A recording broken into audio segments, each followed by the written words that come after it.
In this video, I'm gonna show you how we can create this fire portrait using Photoshop. So let's get started.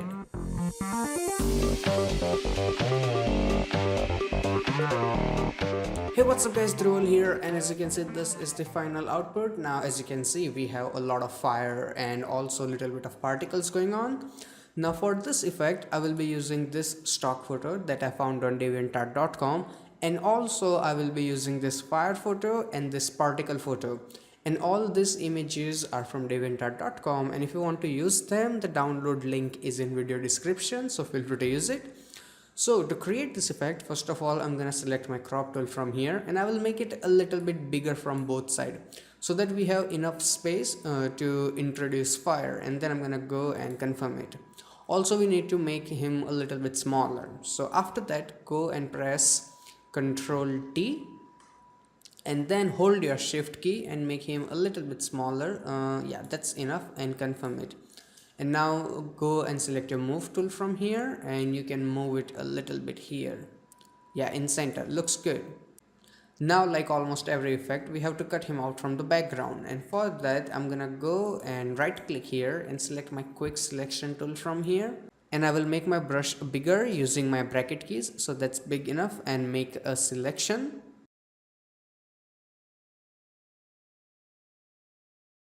Now the area is selected, but we need to remove it from some unnecessary area. So for that, you can go and click on this minus option, and now you can remove it just like you added it.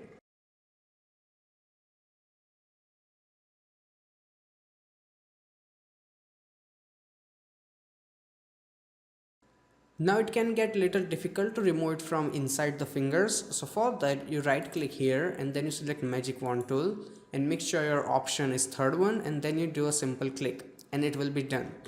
So the selection is ready, and now we can apply the layer mask. So for that, go and click on this third icon here. So we have a layer mask. Now I'm gonna go and create a new blank layer from the second last icon and put it under my model layer here. Then select my paint bucket tool, right click paint bucket tool, and go and select my black color and fill it. After that, you go and double click on your background layer, and then you select gradient overlay, and in the gradient you go here, and instead of this black color you click here, and in the color option you change it to really darker red, something like this. You hit OK, then you go to your white color here, and then you click here to change the color to a little bit of brighter red, not too much bright. Okay, yeah, that's more than enough, and then hit OK, and here hit OK. Then in the style, go and change it to radial and go and reverse it, so we have this outside the darker area, and make it scale as big as possible. So yeah, that looks good, and change the opacity to somewhere around like 20% and hit OK. Now the background and subject both are ready, so we can add in the fire, and to do that you go to file menu and you go and select place, and in the place select the fire image that you downloaded and go and place it and confirm it. So my fire image is already under my model, as you can see here, and now I'm gonna go and change its blending mode to what do you call screen, so we can get rid of the black background. Now first thing I will do is I will right click and select rasterize this layer, so we can use eraser. That's good. Now press Ctrl T, hold your shift key and make it smaller like this small. A little bit more won't hurt, so that looks good. Now if I look here, as you can see, it's a little bit harsh, so go and confirm your selection transform first. So it's really sharp, so for that go and select your eraser tool from here, and here make sure your hardness is 0%, and then you go and erase it a little bit from here. So now it's looking better, and I'm gonna go and select my move tool from here and move it exactly here somewhere. Yeah, so that's looking pretty good. You can use Ctrl T and rotate it a little bit if you like. So that's looking pretty good, and I'm gonna go and confirm it. Now we have to make a copy of it, so for that press Ctrl J, and then I will put this copy here, and then press Ctrl T, and I'm gonna go and rotate it a little bit, and then I'm gonna go and confirm it from here. Now important tip, when you copy fires like this, this will show that you have used the same layer multiple times. So what you do when you make a copy, select eraser and remove this kind of particles. So now it seems like that it blends better, see, just like that. Now I'm gonna make another copy, Control J, and then I will go and move this one here like this.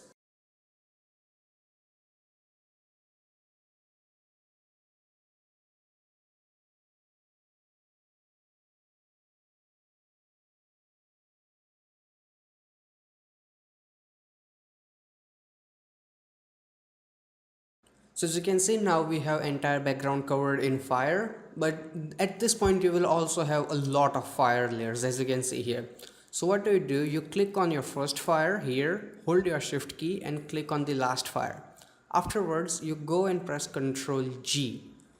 So this way you have that in single group and you can manage it easily, nothing else. So this is looking good. After that, I'm gonna go and create new adjustment layer, and then I will select hue saturation.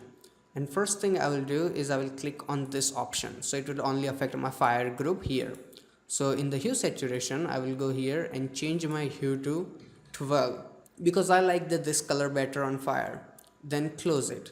And you also have to make sure that your group, this fire group, that also has blending mode on screen, so you can make sure everything is transparent. So the fire effect is ready and we can start adding in the particle. So for that, select your hue saturation and create a new blank layer on top of that, but under your model layer here. Then you go to file, go and select place, and in the place you go and select your particles, and then I will go and confirm it. Now I'm gonna go and change its blending mode to screen, obviously. Then I will press Ctrl T, rotate it a little bit like this, make them a bit smaller and put it here like that. Then I'm gonna go and confirm it. Now it looks more like a square. So first of all, I will right click on my layer and then I will select rasterize. Then select my eraser tool, as you can see here, and remove it from some parts here like that. Now it looks much better. Then you go to filter, blur, and then you go and select motion blur. And motion blur somewhere around like 20-30% is better, so 20 looks good. Then you go and hit OK. And now just like fire, I will make multiple copies of it. So I'm going to press Ctrl J, and then I will select my move tool from here and move my particles a little bit here, and then Ctrl T and rotate them so it doesn't look more repetitive, just like that, and confirm it. Make another copy.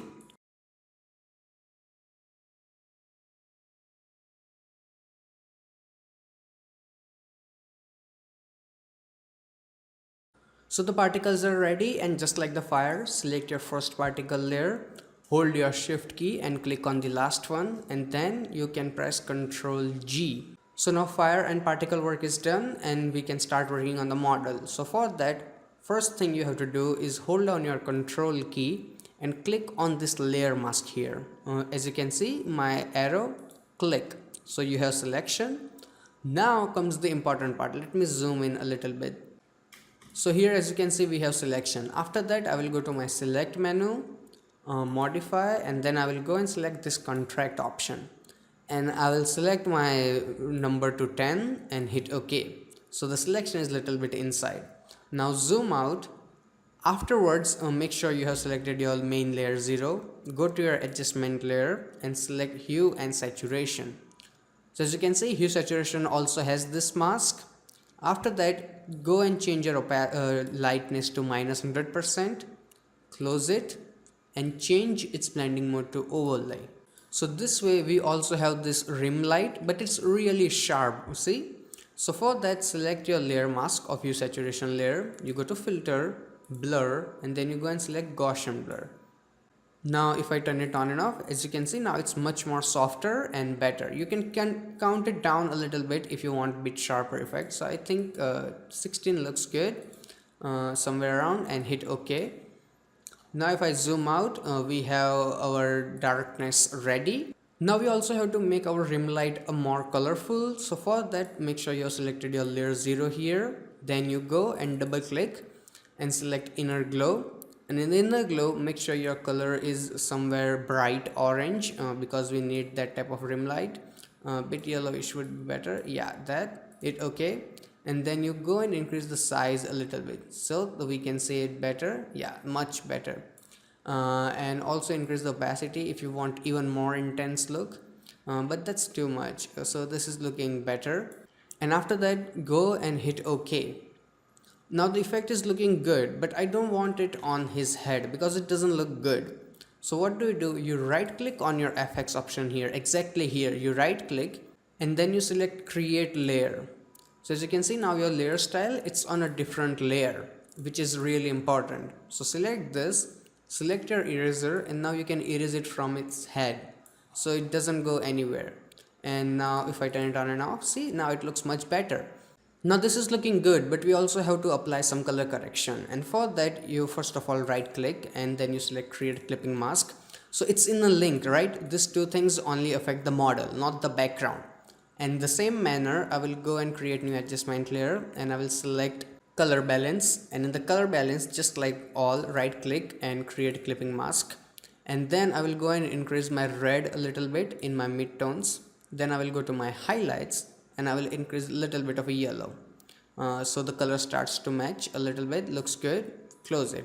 After that I will go and create new adjustment layer and select a solid, and in the solid, just like I'm gonna go and select bright orange color, hit OK, and change the blending mode to soft light. Now it's really strong, so you go and change the opacity to somewhere around 20-30%, turn it on and off. Yep, now it looks better.